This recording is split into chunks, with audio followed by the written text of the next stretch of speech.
We have the technology in this century to redress a predicament that has been with us for 3 million years. I'm asking you, are you happy with your life? Being born, aging, dying. Italian professor Sergio Canavero believes he can do what no other surgeon can. Death does not sit well with me. This is a man who says he can make the crippled walk again. And more than that, pave the way to eternal life by transplanting a human head. It's alive! It's alive! It's alive! A modern-day Frankenstein. Victor Frankenstein had the same, mind. He wanted to bring life. That's saying that you want to, in some ways, in many ways, play God. Yes, we are playing God. We're tampering with the order, with the natural order, yes. But for now, he's starting with something less ambitious, offering hope to the paralysed. And, as you might imagine, there's a catch. First, he tells his patients, "I'll have to remove your head." How confident are you that it would work? Absolutely confident. 100%. 100%. And this is Professor Canavero's human guinea pig, Russian-born Valery Spiridonov, who might just be one of the bravest men on Earth. The 31-year-old and his wife, Anastasia, are desperate to find a way for Valery to walk again, to experience the things the rest of us take for granted. But unlike most of us, Val's is a dream he's prepared to die for. I mean, there's a big chance that this would go wrong. Are you prepared to give your life for science? Someone has to. Someone has to be first. Someone has to be first in space. Someone has to be first in this. Of course, the human experiments are unavoidable because many people require this technology. Their life is like, a nightmare without it. Because, when you have a chance to live a normal life, it's worth it. It's worth the risk. Since he was a child, Val has lived with a rare muscle-wasting disease that has virtually paralysed him, save for some movement of his head and hands. You cannot walk. You cannot do pretty much anything by yourself, and you have to ask people to help you. For example, I hire people to help me every day to get up from the bed, to go to the bathroom, etc. So it's pretty hard, pretty depressing. Not that Val shows it. Val, a cappuccino for you. Thank you. 3 sugars. Thank you. Yeah. As per your request. Perfect. Here in Miami, Val is a computer scientist, and he has a scientist's faith that Dr. Canavero can transplant his head onto another body, allowing him to walk again. Val, it probably seems a bit rich for an able-bodied person to be commenting on your quality of life, but it seems to me you're happy, you can do so many things and you're achieving so much, so why risk it all? Because I'm curious. I'm curious how all this can be done, how can we bring the technology to change their quality of life, to change my quality of life, and to make the world a better place. In theory, the procedure would work like this. Val would be matched with a suitable body donor, someone who is brain dead but with a healthy body.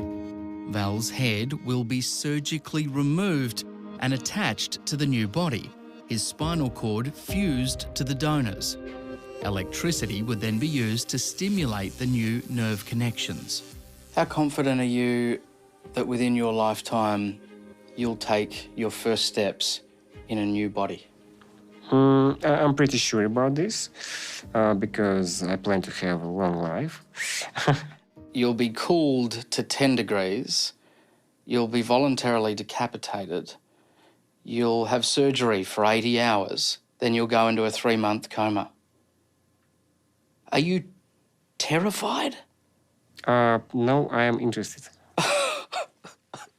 You're interested? Yeah. Markedly less interested is Val's wife, Anastasia. I think the operation is very crazy for now, and I don't want for him this operation. Maybe sometimes after some years, if the surgery will have many practice in this operation, it will be okay, but for now I don't want. Okay, so in other words, you'd prefer him to be number 10 or 20, not number 1. Actually, Yes. we had a kind of... She really doesn't want me to do this. Of course. She will think of new ways of stopping me from this. Yeah. Half a world away, in the historic Italian city of Turin, is the world's most controversial neurosurgeon. The man who says he can give Valeri a new body, Professor Sergio Canavero. So what do I call you? Professor? Doctor? Frankenstein, of course. You're happy for me to call you Frank? No, absolutely. Call me Frank. Absolutely. Canavero is remarkably cheerful about being compared to his fictional hero. You're happy with the title of the mad scientist? Well, scientists are all a little mad. But what becomes immediately clear is that for Canavero, this procedure is no joke. This is his life's work. When did you first come across this idea that you would want to carry out the world's first human head transplant?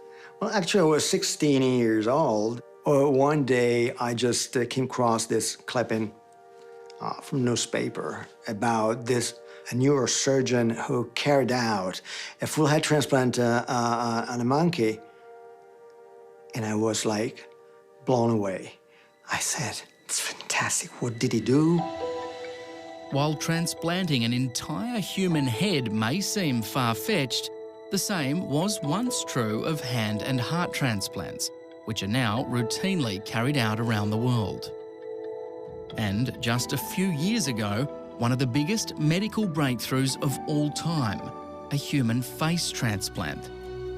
This is a craniectomy. Now, Sergio Canavero is plotting the ultimate transplant surgery and happy to show me precisely how, if given the chance, he'd remove my head. The key is simple. Let's say that right now, I insert a scalpel. I can see you looking at my neck longingly. Yes, yeah. You know that I love necks. You stay away from my neck? I love brains more. I love brains more. Well, stay away from my brain and my neck. We're in the Italian city of Turin, famous for its rich culture and 2,000-year history, but soon, perhaps, to be better known for one of the greatest medical achievements of all time, the first human head transplant. This is the start of the revolution, and a revolution it is. And the man who says he's going to do it, neurosurgeon Sergio Canavero, is sizing up my body for a demonstration. What I want to do is detach my head because my body is sick, very sick or whatever, and I want to just install my head on your body. How do you think your head would look on this body? Would you be happy with that? You wouldn't choose this body if you had a choice. No. Well, actually, my preference would be an Australian Thor. You know the actor? That's it. Perfect. Hang on. Thor, Whoa. Thor, beware. You're saying if you had the choice, you don't want this body, you'd prefer to have Thor's body. Now, look, Thor's body is a bodybuilder. It is easy to forget this wacky scientist is deadly serious, committed to achieving his life's ambition. So the surgery is like this. That's a good, steady hand, thankfully. Yeah. No shaking, I've noticed. No.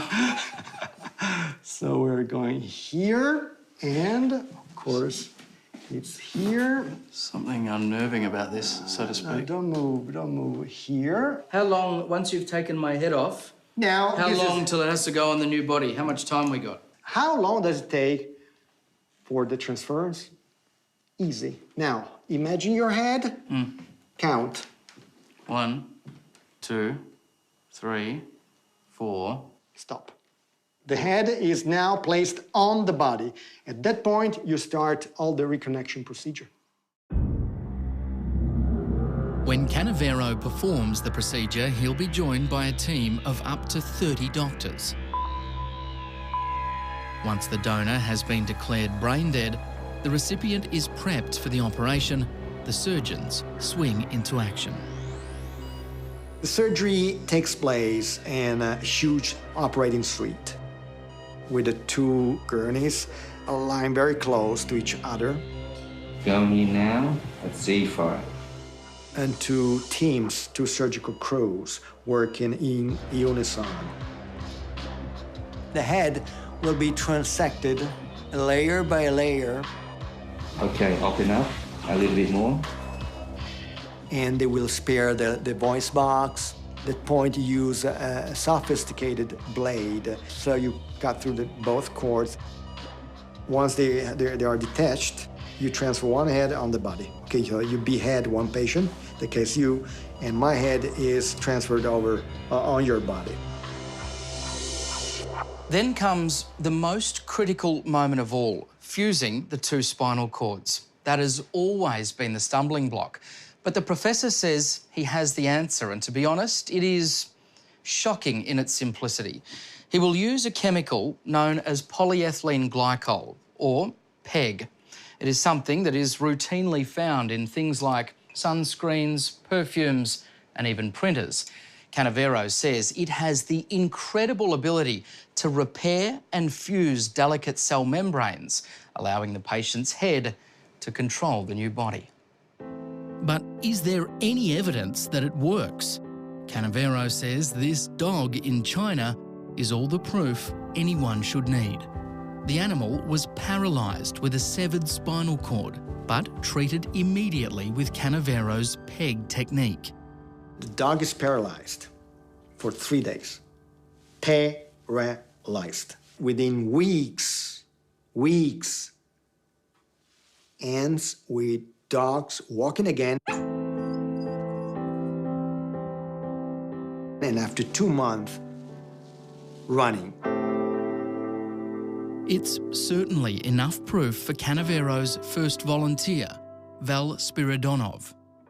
Lots of people criticize Dr. Canavero, but if I will be able to change my condition and will be able to change life of other people around me, this has to be done, yes. You know, some people say that you could effectively wake up and be conscious, but be paralysed and have no movement. To wake up in somebody else's body and not have any control, surely that would be the worst thing imaginable.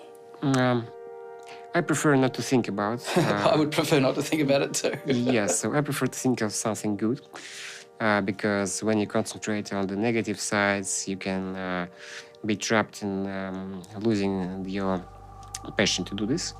When I saw Valery for the first time, I was speechless.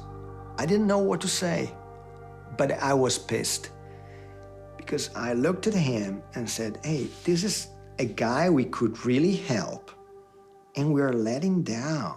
But a patient like Valery Yes. is desperate for some sort of hope. You're giving it to him. I'm saying, are you confident that you are giving him fair and reasonable hope? Yes, when I in, like when that. In, when in Fair and reasonable. When in reality, you could very well kill him. This is a guy who's newly married and has a lot to live for. Look, no one is forcing Valery. I'm forcing Valery. Now, listen to me clearly. There is only one man or woman on earth that can decide for himself or herself, and that's the patient. Is this a case, Professor, of you putting a personal quest for surgical heroism above good medicine? Let historians write whatever they want. I don't have an answer. Val Spiridonov has made his decision. Whether he's the first or the 10th to undergo the procedure doesn't matter to him, just so long as he can get out of that wheelchair. Val, what would that moment be like if you woke up and it was a success and you took some steps? I mean, that would just be a medical marvel is an understatement, but what would that be like for you personally? I would feel like I have accomplished another project successfully. Actually bring some champagne and A few bottles of champagne, please, Val. Promise me that. Anastasia, how would you celebrate? Maybe some travel for what we want. Yes. Maybe to Australia. Maybe to Australia. Yes, and to swim together. We would love that. Yes. And the man who says he can make that happen is prepared to stake his life on it as well. Would you be prepared to roll the dice as such if they said, yep, sure, we'll green light you, but if you fail, you get a murder charge, we'll throw you in jail? No problem. Would you take that risk? Absolutely. You're that confident? Yes, I am. You're either, Professor, a deluded narcissist or one of the greatest geniuses that has ever lived. So only history will tell. Do you agree? I agree. Okay.